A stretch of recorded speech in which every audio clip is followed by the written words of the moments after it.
महाल परिसर असेल, छत्रपती शिवाजी महाराज आपल्या पुतळ्याचा परिसर असेल, राम मंदिर गल्ली असेल, जुना इस्लाम कॉलेज लेन असेल, चित्रा टॉकीज असेल, आपलं गवळीपुरा असेल, या भागात प्रचंड बाहेरनं येणाऱ्या नागरिकांनी दगडफेक केली आहेत, गाड्या पेटवल्या आहेत, घरं जाळली आहेत, गाड्यांची जाळपोळ केली आहे, अग्निशामक दल विझवायला आलं, त्या कर्मचाऱ्यांना मारहाण झाली अशी माझी माहिती आहे। माझ्याकडे 50च्या वरती व्हिडिओ आहेत। पोलिसांची कुमक सुरुवातीला कमी होती, पण आता मोठ्या प्रमाणात कुमक आली आहे। स्वतः सीपी सिंगल तिथे आहे, डीसीपी मातनीकर आहेत, आड्डा पीआय तिथे आहेत, मोठ्या प्रमाणात कुमक आहे। पण बाहेरनं येणाऱ्या लोकांनी ज्या सामान्य लोकांचे घरं पेटवले, मग त्यात दुरुक्कर परिवार, पेशणे परिवार, घाटेंचे परिवार आहेत, शिर्केंचे परिवार आहेत, आणि टिपून टिपून त्यांनी घरांवर दगडफेक केली आहे। गांधीबाग सहकारी बँक चिटणीस पार्क चौकात आहे, त्याच्यावर दगडफेक झाली अशी माहिती आहे।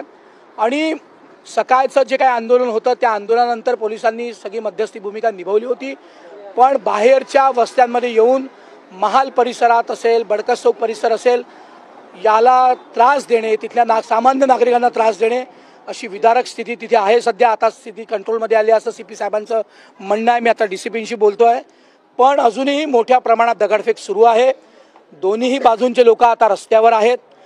पहिल्यांदा तर मी दोन्ही बाजूंच्या लोकांना, जे त्या वस्त्यांमधले लोक आहेत, त्यांना मी विनंती करतो आहे की आपण शांत राहावं, आणि जे लोक बाहेरून, हरामखोर लोक जे बाहेरून येऊन त्यांनी दंगल घडवण्याचा प्रयत्न केला, त्यांना तात्काळ पोलिसांच्या हवाले करावं, जेणेकरून त्यांना कडक शासन होईल अशी विनंती मी माननीय आमचे मुख्यमंत्री गृहमंत्री माननीय देवेंद्रजींना केली आहे, राज्यमंत्री माननीय पंकज भोयरांना केली आहे, आणि निश्चित कारवाई होईल असा मला विश्वास आहे।